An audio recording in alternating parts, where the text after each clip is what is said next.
Hello and welcome to our interview series on technology impact assessment.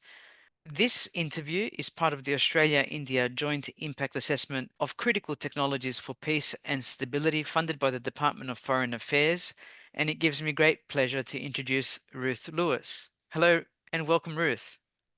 Thanks, Katrina. Nice to be here. Thank you. Well, we've had contact through the IEEE Society on the social implications of technology, and you've been an incredible support to publications that I've been part of and building community around the importance of standards. But you have an amazing depth of knowledge. You're an engineer by training. You have a graduate diploma in digital communications and a master's of strategic foresight, which makes you, in my eyes, and the people that know you, a wonderful consultant in the IT realm and also for technology foresight. And I know from speaking to you last year at Tessie in December that you also have done a lot of business analysis. You've taken your profession in engineering across industries, across sectors, across emerging tech, and across locations. You've presented on standards pretty much all over the world as the IEEE SSIT Vice President of Standards, feeding into IEEE Standards Association, a global organization. But how would you describe yourself, Ruth? Okay, how would I describe myself? I think I call myself a futurist or an engineering futurist because I do believe that it is possible to engineer our future for the best outcome. And that means engineering for good. I use that term engineering because, I think as you and I both know, you do get trained in a certain way or a worldview or a way of thinking when you think about things as an engineer. We think about solutions. We think about here's a problem and how can I fix it or how can I make this better. And when we look around and we see some of the social problems out there, and some of the social problems perhaps are being potentially caused by emerging technology, and we think, how could this be done better? How can Mm, we potentially steer um, intent to consideration for the good of the planet, particularly from the environmental side, from making living spaces better, helping perhaps underrepresented communities make their lives a bit better, but also considerations for our existing industries and organisations to think about not the end consumer, and also perhaps their employees, how they can all feel part of an organisation that's actually doing good for the world or for their own communities or for their country. So that's really what I'm talking about when I talk about engineering for good. I know it sounds like a cliche now, but, but I think it is to do with foresight, having that extra ability to think a little more widely than just that functional solution, how to fix a problem or how to deploy a technical solution, to actually have the ability to think more widely about what the implications are of actually putting that technical solution in and what that might mean for good or for worse. anyone listening to you will quickly understand your core values as an engineer and a foresight consultant. It's very human-centered, may I say, and very holistic. You mentioned things that some engineers will never consider, whether it's environmental aspects, if that's not their field of work. So the holistic, interdisciplinary uh, approaches are coming out in your response. And I find it interesting when I speak to you because you're all about anticipating consequences or anticipating Mm. what might happen by the deployment of an emerging technology. These are our cutting edge technologies. But then you work in standards and you're a champion in the standards space. Is there friction between something that we should all be looking at as a best practice, for example, in standards, but then you're anticipating what might Mm. happen years before it actually comes to fruition? Like, Can you tell us about that and your roles in that area? Yeah, it's interesting. It's all about that anticipatory approach, isn't it?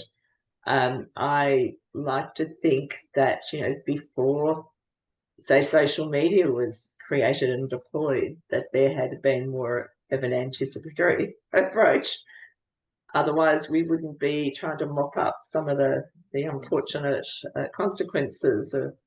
I mean, social media does a lot of good and it connects a lot of communities, but it also creates a lot of harm. That's an example of a still emerging technology that I wish had been thought about or anticipated. And from a government point of view, having to now regulate, uh, you know, in whatever manner that they can to try and prevent or counteract some of the harms that are occurring at the moment. But social media now has been with us for quite a while. Where regulation is brought in, almost in retrospect, being driven by not just perceived harms, but actual harms. What we try and do in the SSIT Standards Committee and in these sorts of standards is trying to anticipate what the introduction of an emerging technology may be, and then standardise accordingly. As an engineer, I was well used to the way standards were developed and then deployed. I mean, I come from a networking background, and that's all around, protocols and getting systems or computers to talk to each other from the very beginning, because of course, in the beginning, they didn't talk to each other and then they emerged quite separately.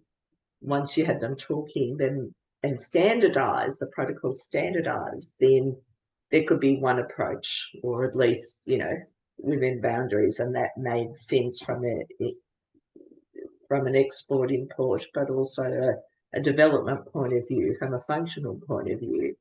But it also then allowed a more holistic means of being able to communicate, which is really what we're talking about now when we talk about the internet and all the services and systems that have been built on that, which of course has given rise to social media and all sorts of other applications. We talk about other emerging technologies, AI. We talk about AI systems, but in fact, that's just really the underpinning, or it's such a wide type of emerging technology. It does reach into so many different domains and applications, whether you're talking about, health systems or financial systems or,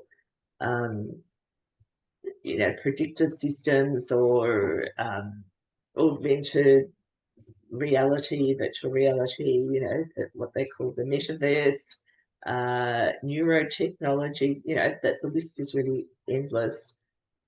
These aren't necessarily use cases. These are huge own domains which have been enabled through some of these machine learning algorithms that are enabling the processing of billions of variables, and particularly the participatory side of user interaction, which of course then brings out those ethical parameters and I suppose my concern about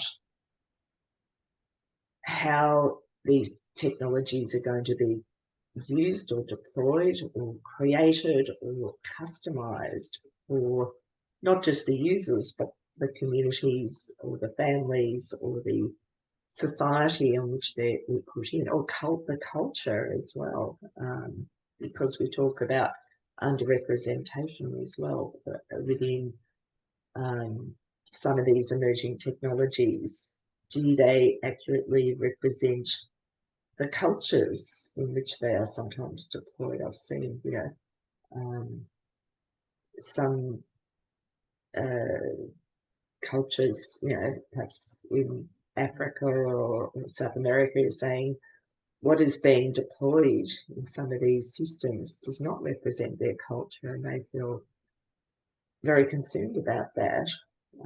in a way that, television did that to some extent in the 50s and 60s, 1950s and 60s.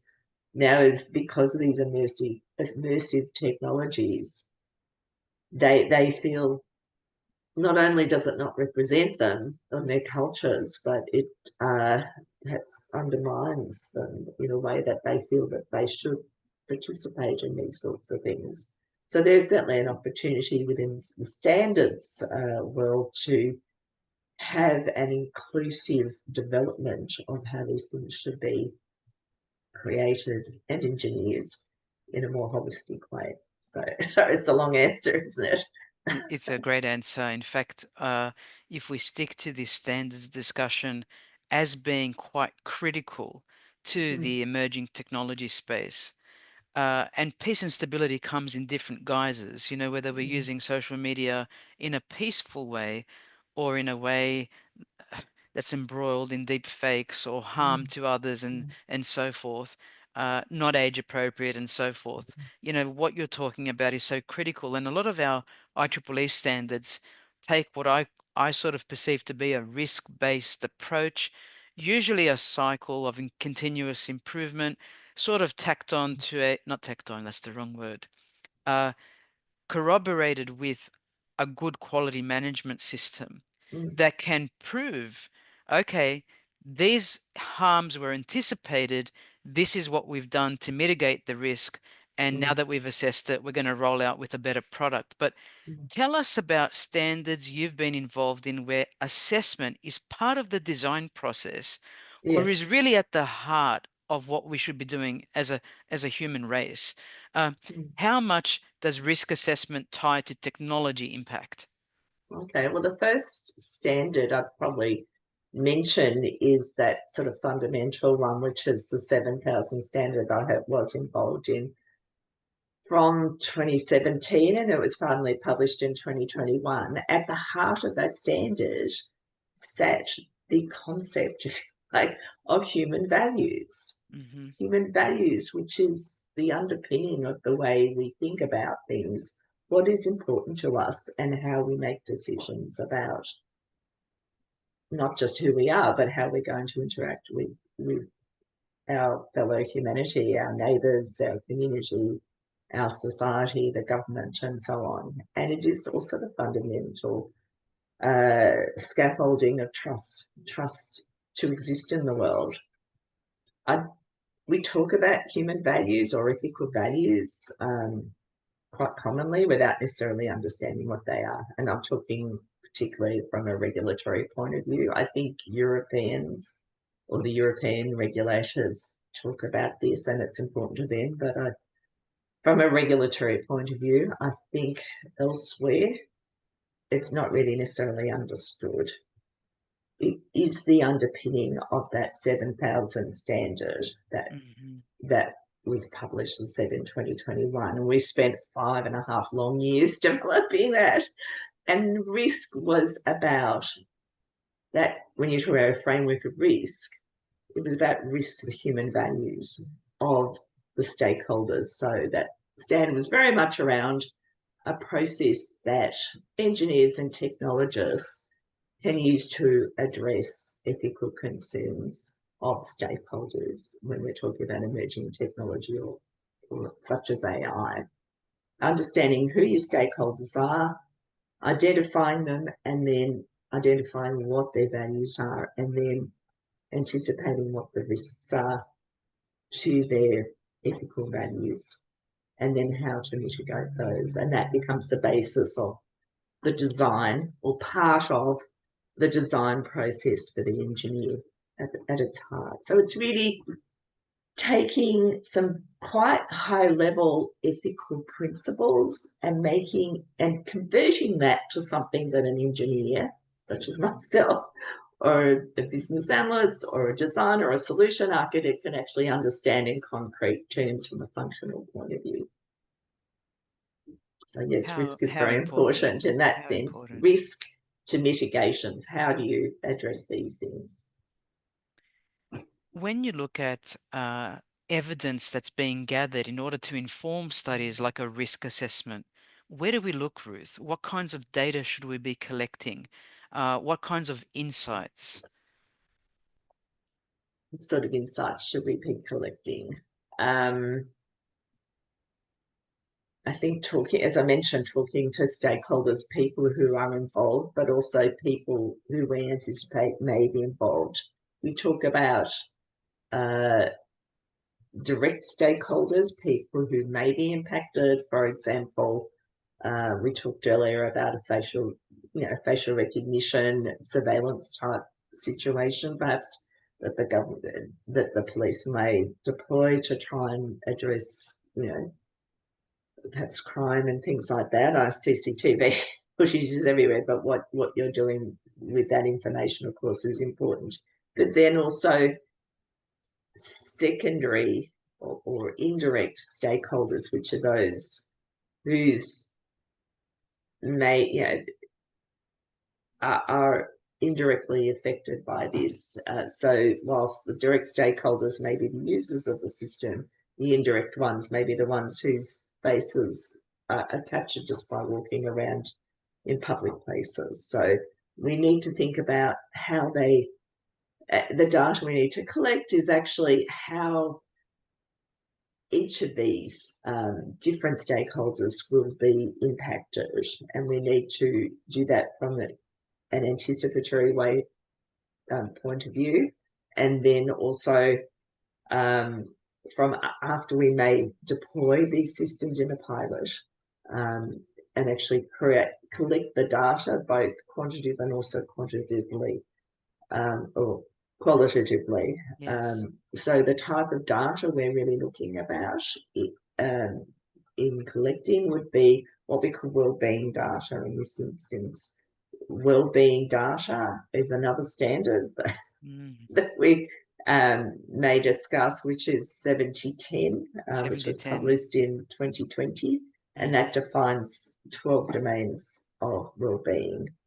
12 domains of wellbeing, which includes not only financial outcomes, but also things like education, psychological wellbeing, emotional state, environmental outcomes, and defines literally thousands of key performance indicators, which can all be measured either qualitatively or quantitatively. So these are the sorts of data, depending on the domain you want to analyze, that will typically be collected both before, during, and after deployment of the technology, or the assessment of those outcomes and the risks associated. It's interesting you say that, Ruth, because people do ask, when should we assess, a technology's impact? And you've said it's uh, continuous, but, Yes. I don't mean every day, but rather there are approaches in place that do capture at conception, at design, at Mm-hmm. deployment and post-deployment, and then Mm-hmm. doing this in a way that's cyclical, Yes. receiving feedback from stakeholders continuously, perhaps, and having a Mm. platform to respond to that feedback. Yes, correct. Exactly. So, for example, if you might be talking, again, I was talking about facial recognition because I know that that is quite topical at the moment, particularly in a retail Yes, environment, yes. because you are talking about, you know, brand recognition, brand trust with consumers, feeling happy to go to a store, feeling safe, but also the safety and security of the employees, that they're happy to Mm, interact with the customers. And we are talking about generally a corporate entity that is trying to maintain some sort of order, and typically these installations of AI facial recognition on every customer is quite an investment, but they're doing it, I think, because primarily driven from a safety, perhaps also from an insurance point of view, um, but it is affecting each and every person who's going to the store, realizing that their image is now being captured and they don't actually know what's happening with it. Is it being sent to the corporate sponsor for for use in other ways. How do you know? You don't, do you? Yes. Do they blur the image, or are these cameras only activated when a crime is committed? Or is it just a deterrence? Maybe the cameras aren't Mm. actually feeding anything. And then they put up signs saying, if you want to come and shop here, you have to agree to this. If you enter the store, it's by implied consent, which is a bit of a worry. Yeah.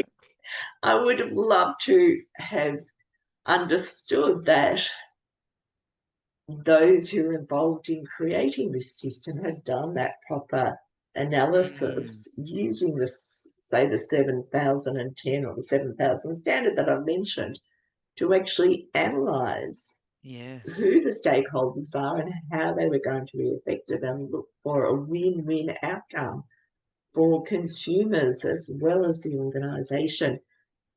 How can we both win?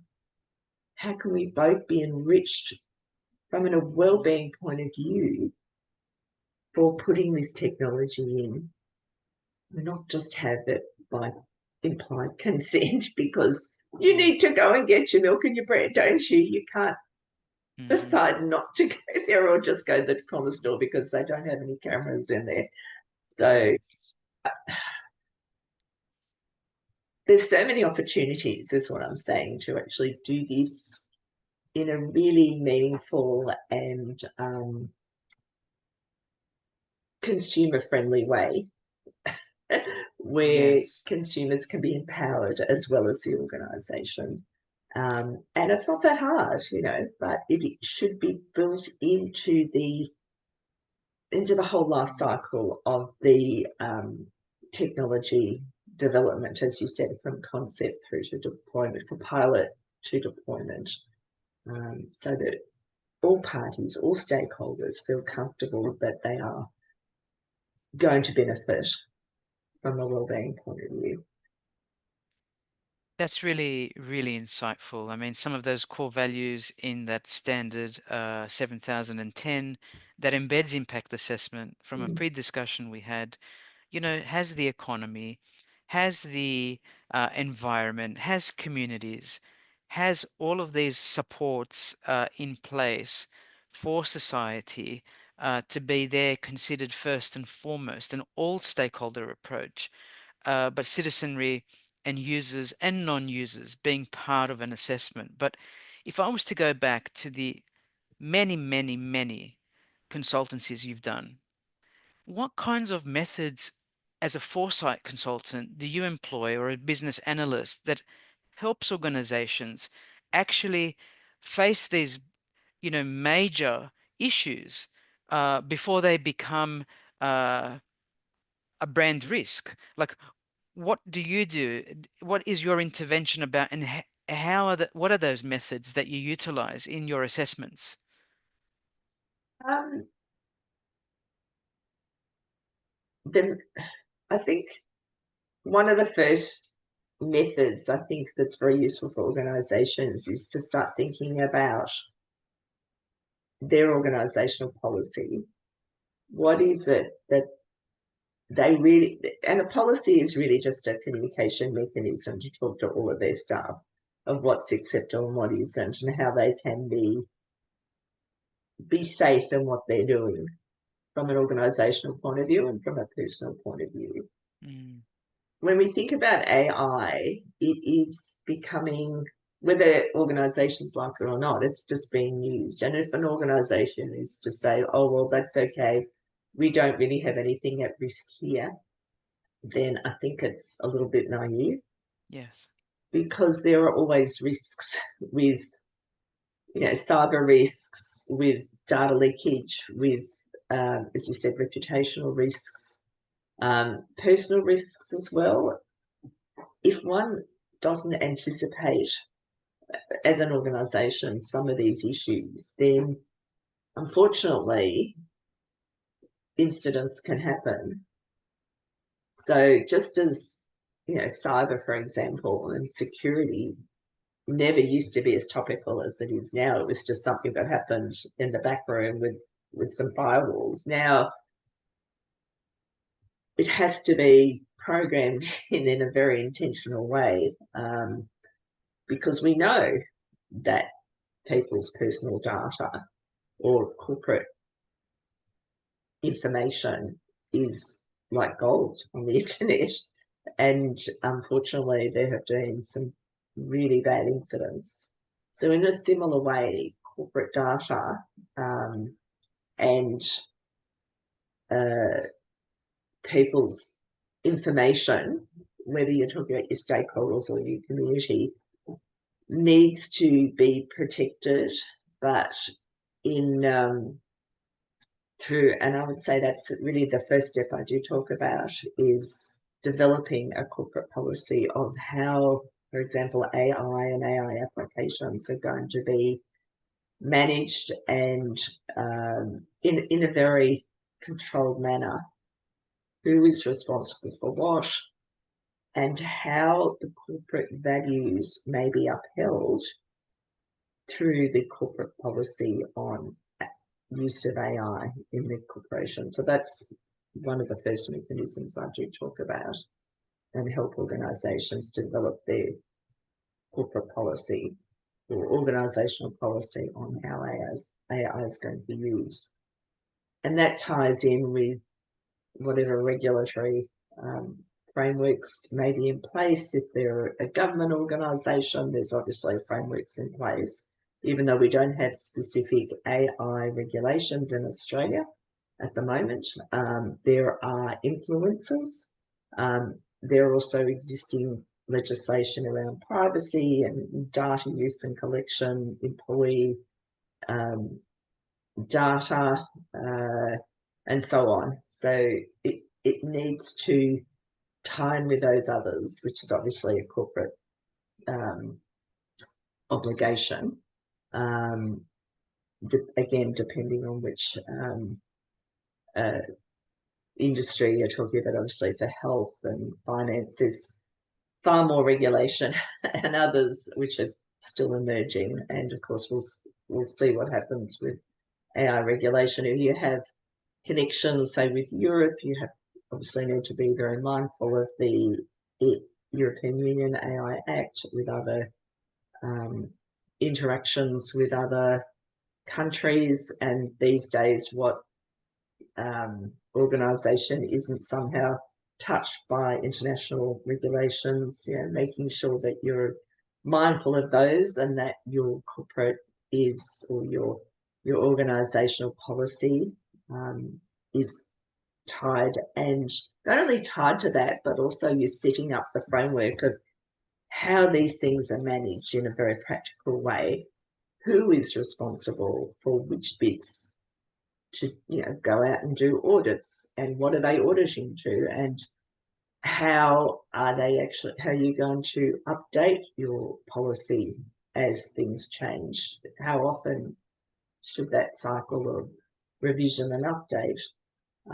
Who are your stakeholders, and how are they informed by what you're doing? Because every organisation is part of both the supply chain and also the value chain. So thinking very carefully about how you are a responsible service provider or product supplier to your customers, but also a responsible consumer to your suppliers as well, if you're part of that, as you will be part of that supply chain through to your consumers. So that's what it's really putting that stake in the ground for explaining how you are operating with this particular emerging technology. That's beautiful. I had come across uh, a graphic, and I can't find the source of the graphic, but I have pondered on it and spoken about it in the past. But they had supply chains, value chains, and right at the top, care chains. And I Care found that chains. care chains, Very good. CARE, and I think that's what you're talking about Yes. in essence. Interesting. Um, but where I was going with that, Mm. based on what you've said, how important are scenarios and scenario planning in your consulting work?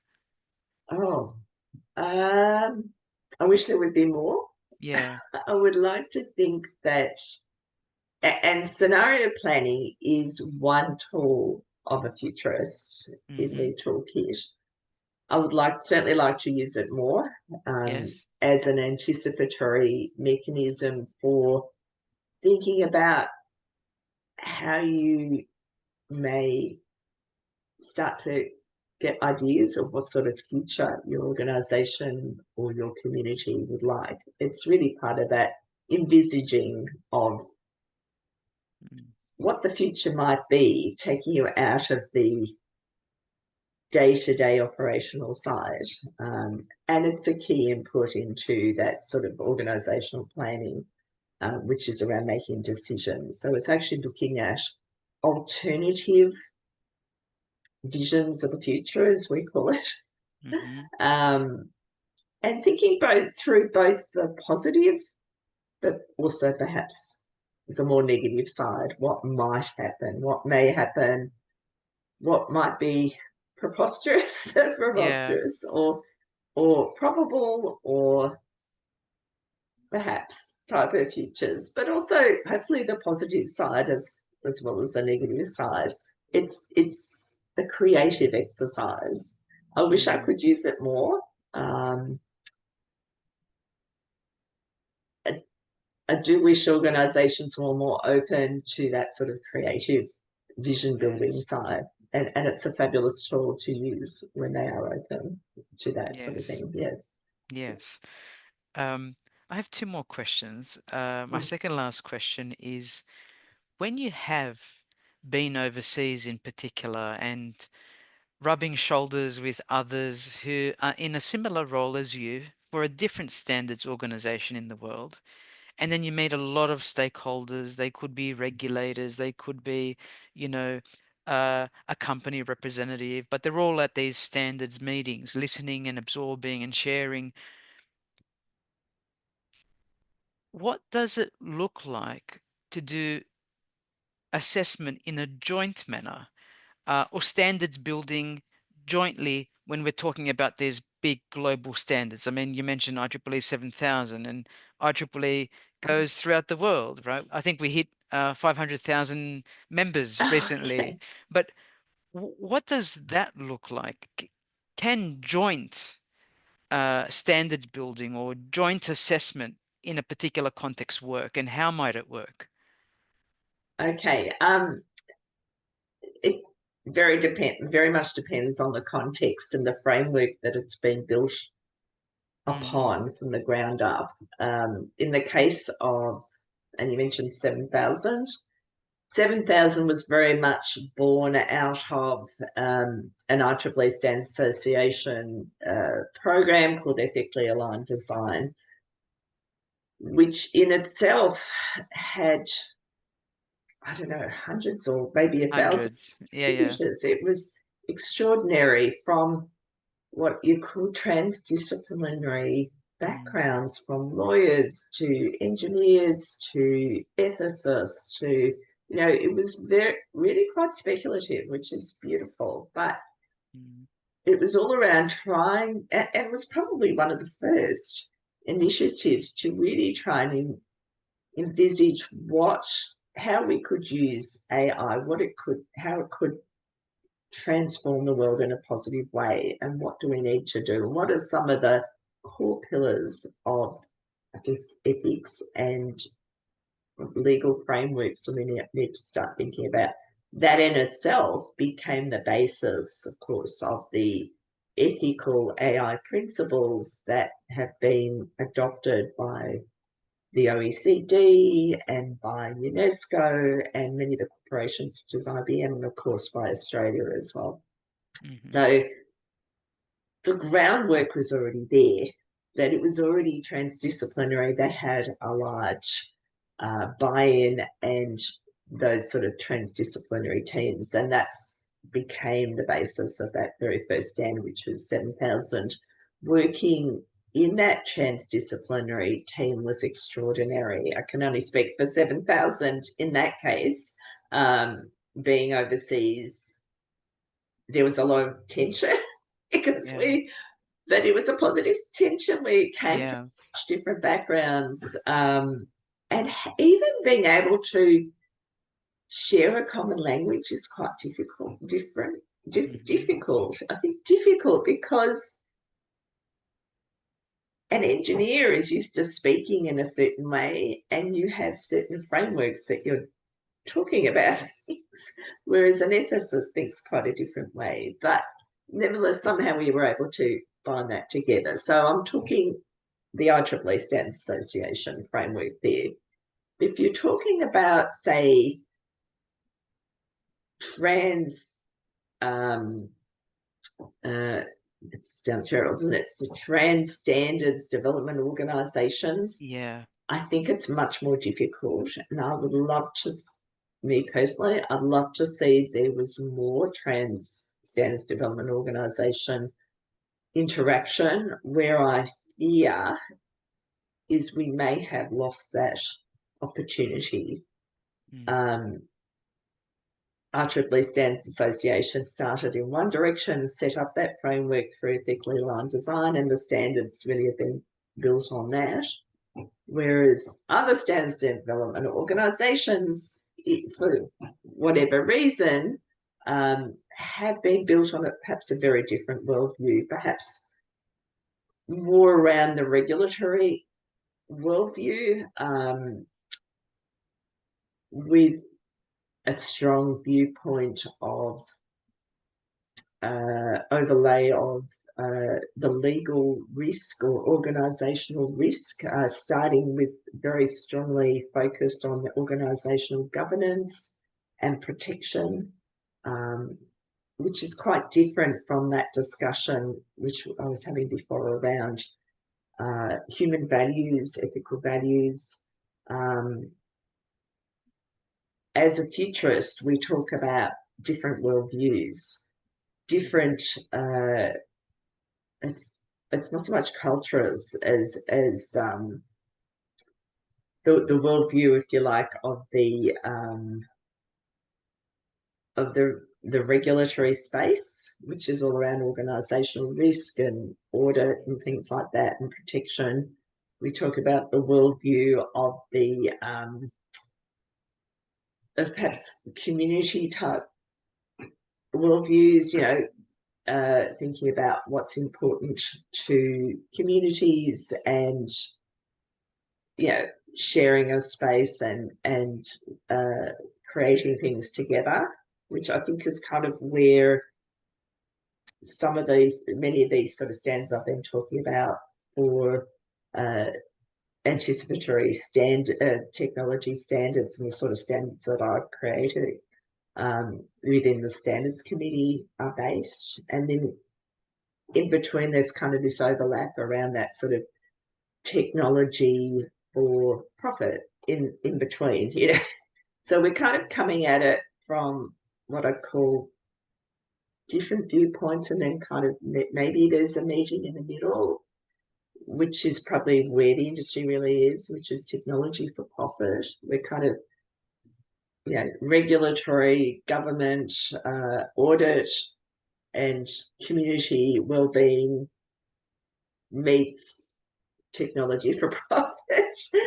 I think we're trying to do the same things, but in a very different worldview. And how would we effectively work together to convert that technology for profit to become technology holistically, with holistic outcomes to um, anticipate the regulatory, as well as the market forces, as well as the community wellbeing outcomes. How can we address all of those things? That's what I'd like to see. I would love to see that, but I haven't yet seen that. So it's almost like you go to different Mm. um, standards development organisations and you need to change your language, you need to change your framework because they're sitting in these different worldviews at the moment. Yeah. You've really conveyed that in a very, very insightful way. I mean, I think it's a PhD topic myself, having listened to No, you, goodness. but also you are helping us to understand we probably need new business models. And I don't mean business as just for profit. It could be not for profit, but I think you're really trying to emphasize we need to think about doing things differently. And there are new ways of doing, and we are just going to have to discover them when worldviews collide. Uh, or if there's a better way. I liked what you said about alternative ways. I wrote that down, which is reminiscent of many of the systems theorists, you Mm. know. So on closing, is there anything else you wanted to add that sort of summarizes your approach or your contributions, Ruth? I think I just going on from what I was saying before about different worldviews, I think the most important thing when we're talking about these things is the importance of recognizing other people's worldview Mm, and not necessarily trying to convert them, but recognizing there's a worldview comes with a language and a framework and um, ways of working and ways of thinking that are not easily breached. And it comes down to a mechanism to translate the way you're used to working and the way you're used to thinking to understand what the other mm, worldview or that person actually yes, means. I think that's the yes. way transdisciplinary works.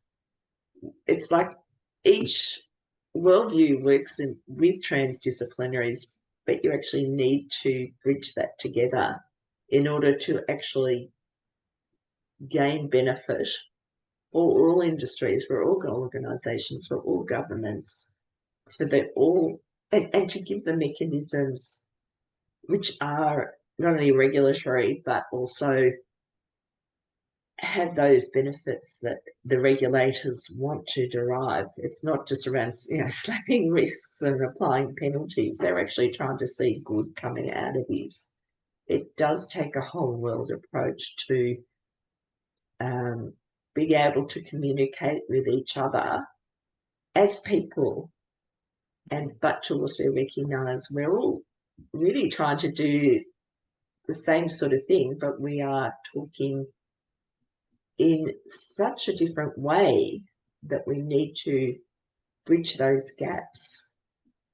I guess I need to do that more. It is an ongoing process because it's easy to get locked into your own world because you intensely study it and you become used to doing mm, that. But, you know, I mean, you've worked overseas yourself, Katina, you know that when you work in, say, Arizona, they have such a different worldview to in Australia. It's not just geopolitical, it's actually trans global. You can find people very much in your worldview on the other side of the world, which is great, and that's your comfort zone. The difficulty is actually stepping into the other person's shoes, and particularly if they've got a legal background or they're um, highly motivated to make profits, for example, and you come from perhaps a not-for-profit basis. How do you speak to them such that you therefore can build common goals between you? Because that's the only way we're going to succeed in this world and share a common planet. And that, at the end of the day, is what communication is all about. It's not just the physical communication, it's about emotionally and intellectually understanding and coming to a common outcome. And that's the way we can share this planet together and build a positive future for our children and for future generations. And that's the worldview I keep pushing. We've got one planet and limited resources, and we wanted to continue. We can only do that by talking to each other and understanding each other. And that's really, sorry, my closing comment is just asking people to think beyond their immediate goals, to think, how can I um, build the bridges to people who perhaps think differently from me so that we can come to a common goal, generally through consensus, I guess, which is where standards come into it. It's all about consensus building. So, yeah, thank you. I think that's probably the comment of the series of interviews so far. I mean, the grant is about peace and stability. Oh, really?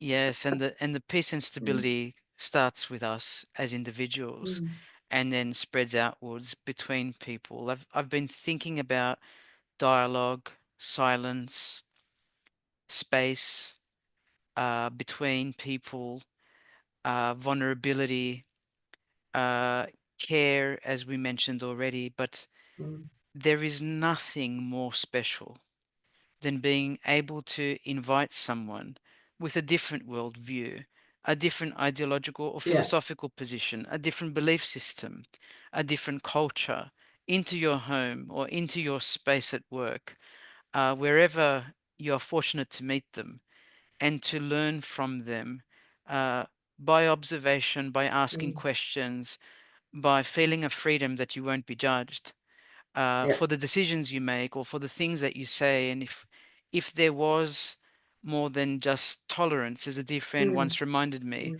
and it was more about intercommunion, as I've been studying the last couple of years, the world would be a better place. But also mm, a caveat that when we yeah. are vulnerable Yeah. and we do ask those important questions like, why did that happen? I don't understand, that there is a response. And these Yeah. feedback mechanisms continue both at a political level, at the macro level, between organizations and Yeah. stakeholders in an ecosystem, between people who know each other through acquaintance or deeply, or families. But I think you've hit the nail on the head for the fundamental reason we do these impact assessments. So I Mm, thank you for the wisdom from your practice, from your many years of learning in academic systems, from your work on the ground in international spaces, because I think that's probably the most important comment, without preempting what's coming with other interviews, but likely the most important comment of the whole interview series. So I really appreciate your time on behalf of the Social Cyber Institute. We wish you very well with your vice presidency at IEEE, SSIT, and your company, and the many people you touch through your work in corporations. But thank you so much. thanks, Katrina. Thanks for the opportunity. Thank you. Okay, thank you.